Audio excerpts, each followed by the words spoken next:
महाराष्ट्राचा अपमान करतात त्यांना पुरस्कार देते सरकार असं कालच नीट म्हटलं आधी सगळ्यात आधी हे जे कोश्यारी नावाचे गृहस्थ आहेत ते महाराष्ट्रात राज्यपाल असताना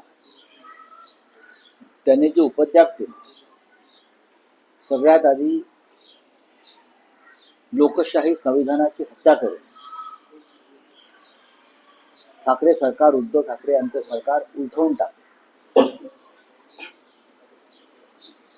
म्हणजे ज्या गोष्टी संविधानानं करायला नको होत्या हे सर्वोच्च न्यायालयाने सांगितलं. हे आम्ही सांगत नाही, हे chief justice of India Chandrachud यांनी सांगितलेलं आहे. राज्यपालाने काही अनावश्यक कृत्य आणि बेकायदेशीर कृत्य केली.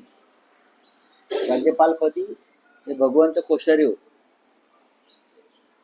त्यांना काही करून महाराष्ट्रामध्ये बहुमतातलं सरकार पाडून उद्धव ठाकरे यांचं भारतीय जनता पक्षाचं किंवा शिवसेना तोडून त्या गटाचं सरकार आणायचं होतं आणि ते त्यांनी करून दाखवलं.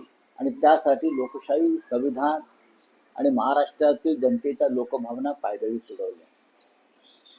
संविधानाची हत्या केल्याबद्दल राष्ट्रपतींनी किंवा प्रधानमंत्र्यांनी त्यांना पद्मभूषण दिला असेल तर मी त्याचा निषेध करतो, शिवसेना निषेध करतो आणि महाराष्ट्र सरकारनं सुद्धा निषेध केला पाहिजे.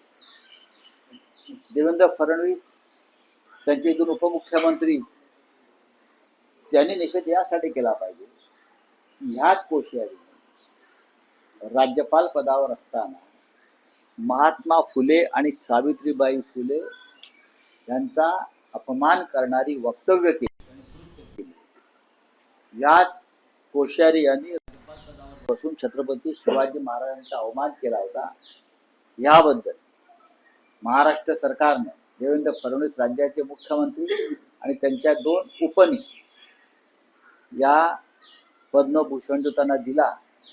शिवाजी महाराजांचा अपमान करणाऱ्यांना, शाहू फुले आंबेडकरांचा अपमान करणाऱ्यांना नरेंद्र मोदींचं सरकार सन्मानित करत. हे त्यांचं महाराष्ट्रावरचं प्रेम आहे. फडणवीसांनी त्याचा निषेध केला पाहिजे, मुख्यमंत्र्यांनी.